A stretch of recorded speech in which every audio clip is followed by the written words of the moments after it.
시청자 여러분 반갑습니다. 소마 조수푼입니다. 자, 우리 행정학 공부하고 있는데요. 자, 오늘은 테마 42번에 공공가치 관리론이라고 해서 우리 무어와 보즈만에 관련된 이론을 공부해 보겠습니다. 작년에도 나왔었고요. 앞으로 많이 나올 수 있는 주제입니다. 어렵지 않기 때문에 여러분이 틀만 잘 잡으시면 충분히 이쪽 파트 잘 정리할 수 있습니다. 같이 한번 공부해 볼게요. 자, 먼저 항상 여러분 행정학 공부하실 때는 이 제목에서 많은 내용을 뽑아야 됩니다. 다시 한번 보시면 공공가치라고 돼 있죠. 공공의 가치라는 건 결국은 우리 국민들, 우리 사회에서 가장 중요하게 생각하는 가치니까 이 공공가치는 그냥 쉽게 말하면 공익이라고 할 수 있겠죠. 공익이라 할 수 있고, 관리라는 건 그냥 매니지먼트잖아요. 그래서 공공가치 관리한다. 무어랑 보지만. 자, 기본 개념을 보시면 이렇게 돼 있습니다. 자, 신공공관리론, 우리 MPM이라고 하죠. 우리 기존의 신공공관리론이라는 건 이렇게 공무원 조직이 이렇게 있을 때 이 공무원 조직 안에 바로 민간, 삼성이나 LG에서 쓰는 시장 기법을 갖고 오자. 그래서 공무원들도 삼성, LG처럼 일을 하자. 이게 신공공관리론이죠. 근데 이걸 너무 공무원들한테 기업가적인 걸 요구하기 때문에 신공공관리론을 비판하면서 등장한 게 바로 공공가치, 공익을 매니지먼트하자라는 게 등장한 겁니다. 그래서 항상 이것부터 기억하셔야 돼요. 신공공관리론을 비판하면서 등장을 했다. 그래서 공공의 가치, 공익을 매니지먼트하자. 자, 사람 이름 무어와 보즈만이 있는데요. 요건 요렇게 하나 외워주세요. 무, 보, 수 이렇게. 무보수, 보수가 없다라는 거죠. 무보수. 맨날 이 공공가치, 공익만을 관리하는 건 돈이 안 된다. 공익을 백날 관리해봤자 돈이 안 된다. 무보수 이렇게 하나 외워두시고, 무어랑 보즈만, 수는 아무것도 아닙니다. 무어랑 보즈만, 항상 이 순서대로 외우셔야 돼요. 공공가치 매니지먼트가 나오면 공공가치 관리해봤자 돈도 안 된다. 무보수 이렇게 하나 외워주시고요. 자, 이렇게 공공가치 관리론은 MPM을 비판하면서 등장했기 때문에 탈신공공관리론이라고도 합니다. 포스트 MPM이라고 해서 탈신공공관리론이라고도 불러요. 어쨌든 여러분 제목과 익숙해져야 됩니다. 공공가치를 매니지먼트한다. 공공가치관리론, 무보수, 무어와 보즈만. 자, 좀 더 풀어보면, 자, 신공공관리론 MPM이라는 것은 시장을 중시한다. 우리 시장주의, 뭐뭐주의라고 하면 베리베리 임포턴트라고 했죠. 시장이 매우 중요하다라는 것과 새로운 관리주의, 이 두 가지가 합쳐진 게 MPM, 신공공관리론이죠.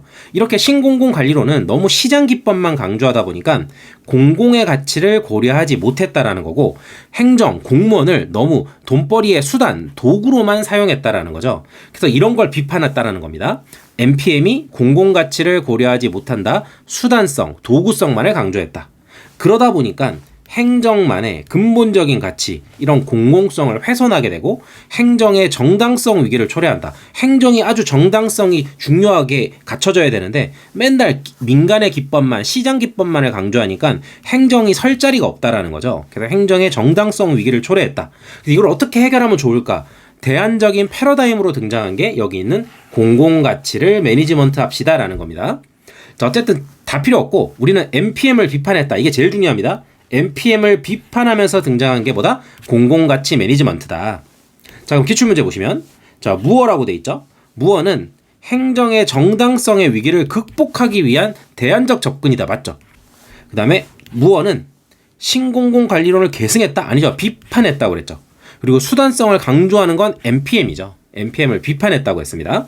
자, 그러면 알겠다. 공공가치를 매니지먼트 하는 게 뭔지 알겠는데 그럼 공공가치라는 게 뭔가요? 라고 했을 때 공공가치라는 건 많은 사람들이 대화, 협상, 타협을 통해서 결정하는 담론의 결과다. 이게 공공가치입니다. 많은 사람들의 담론의 결과가 공공가치다까지.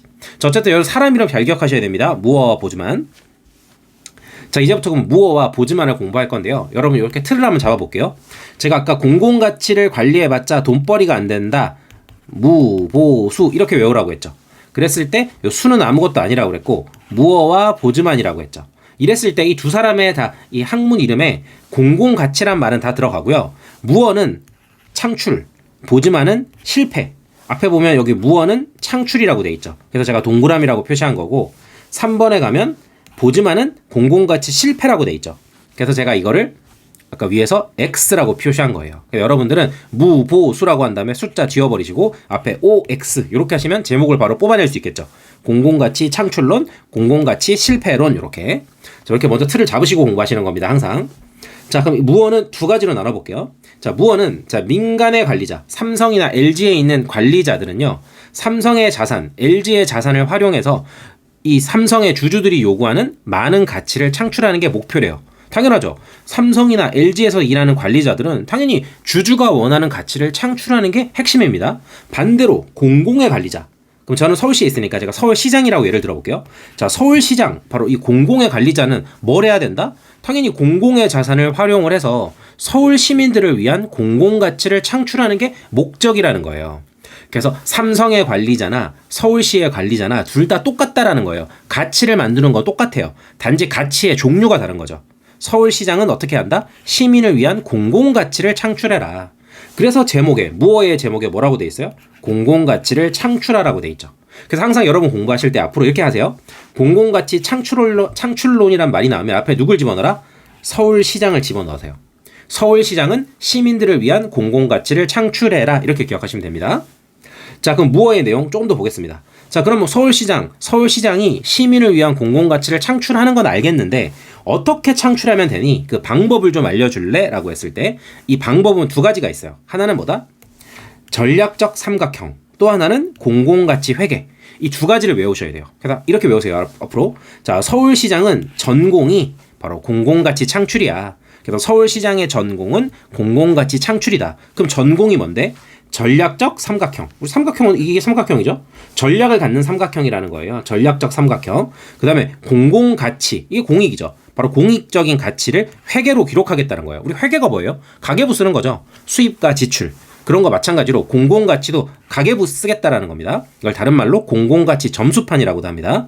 자, 어쨌든 무어의 공공가치 창출론의 방법은 뭐다? 전공이라는 거예요. 전공. 그래서 외우실 때 야, 무어니까 네 전공이 뭐냐? 무어야, 네 전공이 뭐냐? 이렇게 하나 외워주세요. 전공. 무어가 나오면 무조건 전공이 생각나야 됩니다. 자, 기출문제 보시면 자, 무어는 네 전공이 뭐냐? 바로 전략적 삼각형을 제시한다. 정확하게 맞죠? 자, 밑에 있는 색깔 있는 거 박스 한번 읽어보겠습니다. 자, 무어의 공공가치 창출론 1995년이죠. 자, 민주적으로 선출되었다. 그렇죠? 서울시장은 민주적으로 선출되었죠. 그래서 서울 시민들에게 정당성을 부여받았죠. 이런 정부 관리자 바로 서울시장은 서울시의 자산을 활용해서 시장에서는 공급될 수 없는 공공가치, 이런 게 바로 공익, 정의, 형평 같은 거죠. 바로 서울시에서 이런 걸 만들어내라는 거죠. 적극적으로 만들어내라. 이게 바로 공공가치 창출론입니다. 그래도 누가 만약에 여러분 공공가치 창출론을 그림으로 그리라고 하면 이렇게 하면 되겠죠. 여기 서울시장님 딱 그려놓고 서울시장님이 새로운 공익가치를 만들어내라는 거죠. 만들어낼 때 어떻게 한다? 전공 이렇게. 하나는 전략적 삼각형, 하나는 공공가치 회계. 이렇게 딱 두 가지만 기억하면 됩니다. 자, 그럼 방법에서 삼각형을 얘기했었죠. 제가 삼각형을 다시 한번 그려볼게요. 자, 삼각형을 그리고 자, 삼각형에서 꼭지점 세 가지 이렇게가 있겠죠. 이 세 가지가 주관식으로 나옵니다, 여러분. 시험에서. 자, 첫 번째, 여러분이 서울시장입니다. 그럼 삼각형의 첫 번째가 뭐냐면 서울시의 목표를 정해야 돼요. 서울시의 목표. 우리 서울 사시는 분들 알고 계시나요? 서울시의 목표는 동행매력 특별시예요. 그래서 이 목표를 먼저 정하고, 두 번째로는 자, 우리 서울시의 목표는 동행매력 특별시인데 이거 서울 시민들이 지지해줘야겠죠. 그래서 서울 시민들이 이것을 지지하고 그래서 정당성을 확보해야 됩니다. 그 다음에 공무원들이 이런 목표를 달성하려면 역량이 있어야겠죠. 그래서 이 서울시를 운영할 역량도 있어야 됩니다. 그래서 여러분 이 세 가지를 기억하셔야 돼요. 이 세 가지 두 문자로 이렇게 외웁니다. 공정하게 운영해 주세요. 삼각형은 공정하게 운영해 주세요. 이거 꼭 외우셔야 됩니다. 공정운영. 자, 첫 번째로는 공적인 가치, 이거죠. 목표. 서울시의 목표와 비전. 동행매력 특별시. 자, 두 번째, 정당성과 지원 지지.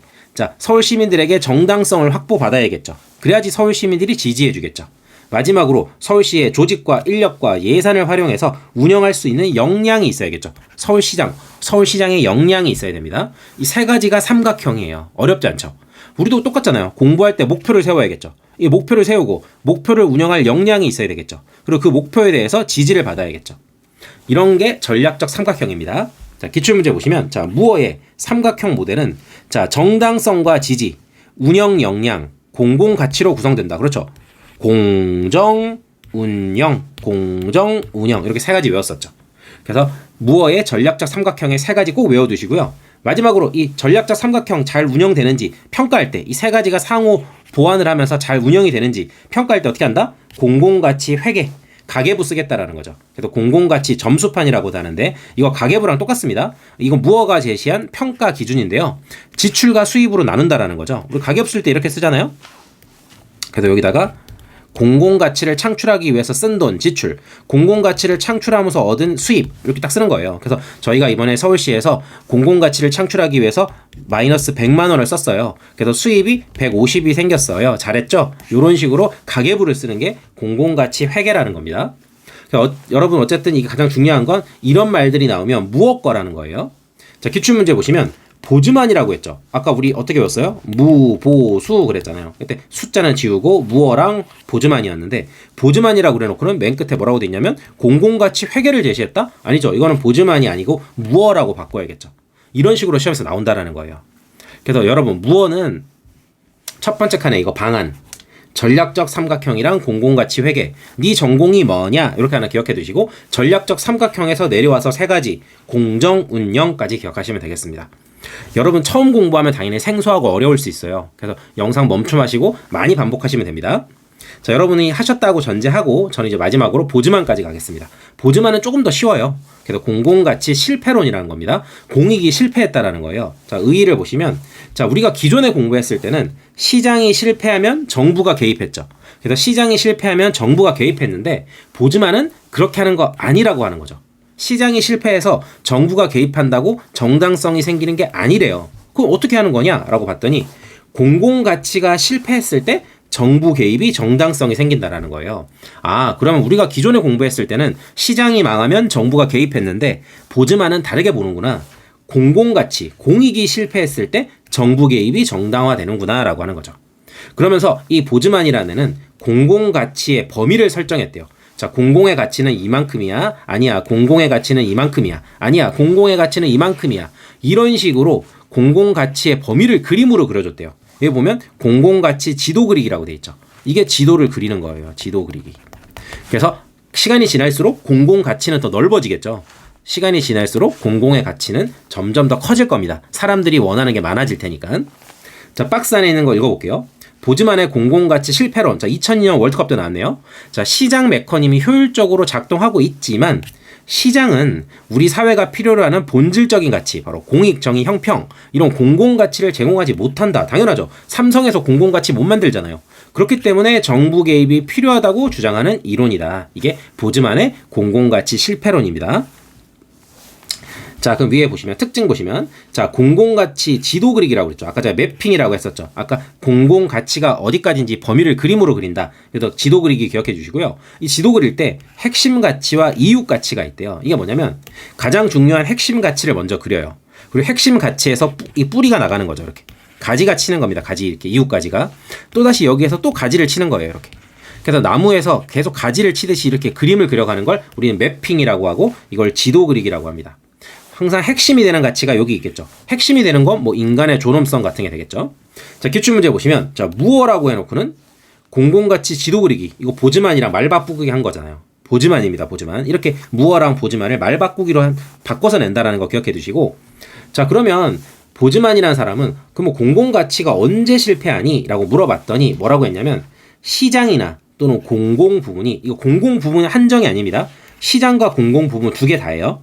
시장과 공공 부분이 공공가치 달성을 위해서 국민들이 요구하고 있는 다양한 재화나 서비스를 제공하지 못한다면 공공가치가 실패한 것이다. 그럼 봐보세요. 이렇게 여기 시장도 있고 정부도 있습니다. 이 시장과 정부가 있는데 여기 국민들이 많은 걸 요구를 해요. 이렇게 요구를 합니다. 국민들이 요구하는 게 있는데 시장도 이 요구를 들어주지 못하고 정부도 요구를 들어주지 못하고 이럴 때 공공가치가 실패한다라는 거예요. 자, 그래서 이 보즈만이라는 애가 공공가치가 실패했는지 안 했는지를 판단하는 기준을 7가지를 제시했거든요. 근데 우리 시험에서 이 7가지가 다 나오진 않고요. 여러분들은 3번에서 7번까지는 그냥 한 눈팅으로 봐주시고 저는 2가지만 외우시면 좋겠어요. 하나는 정부나 시장이 너무 단기적인 시계를 갖고 있다는 거죠. 너무 당장 눈앞에 있는 것만 보면서 대안을 선택한다. 단기적인 시계로 가면 실패한다라는 거고 국민들의 최저생활과 인간의 존엄에 대해서도 제대로 챙기지 못한다. 위협이 된다면 공공가치는 실패한다라는 겁니다. 자, 밑에 기출문제 보시면 자, 보즈만에 의하면 시장과 공공 부문이 공공가치 실현에 필수적으로 요구되는 재화나 서비스를 제공하지 못한다면 공공가치가 실패가 일어난다. 정확하게 맞죠. 그래서 보즈만은 이렇게 정리하시면 됩니다. 외울 게 크게 많지 않죠. 그래서 보즈만이란 말이 나왔을 때는 지도 그리기만 기억하시면 됩니다. 자, 이렇게 해서 보즈만까지 봤고요. 여러분들이 여기까지 딱 들으셨을 때 와, 내가 행정학에서 처음 공부하는 내용이라 조금 생소하네 라고 느낄 수 있어요. 그럼 여러분 어떻게 한다? 연습장을 딱 펴놓고 아까 제가 했던 거 다시 한번 해보시는 거예요. 그래서 제일 먼저 이렇게 NPM을 딱 쓴 다음에 이 NPM을 비판하면서 등장을 했다. 그러면서 공공가치 매니지먼트는 돈이 안 된다. 무보수 이렇게 딱 써놓고 무어는 창출, 보즈만은 실패 이렇게 해놓고 하나씩 써내려가면 됩니다. 항상 눈으로만 공부하지 마시고 눈과 손으로 귀로 다 이렇게 공부하셔야 돼요. 아시겠죠? 자, 그럼 오늘 영상은 여기서 마치도록 하겠습니다. 고생하셨습니다.